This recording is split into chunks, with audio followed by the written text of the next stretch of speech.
homem nenhum vai se sentir à vontade sabendo que a sua esposa tem amizade com outro macho, justamente porque homem conhece a cabeça de outro homem. Toda vez que o cara que você chama de amiguinho olha pra você, ele te imagina pelada. Se a tua pretendente aí é cheia de amizade com um macho, das duas uma.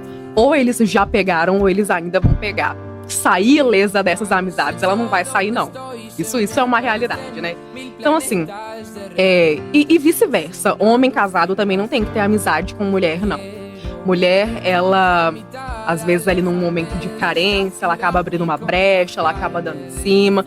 Então, assim, é uma via de mão dupla. Homem casado não tem que ter amizade com mulher, e mulher casada não tem que ter amizade com homem. Não tem como fugir disso, né? E os caras, assim, comentaram, concordando, porque é isso mesmo. Então, homem e mulher foram feitos pra procriar, não foram feitos pra ter amizade. Teu amigo é teu marido, e tua amiga é a tua mulher. Não dá pra fugir disso. Muito bom.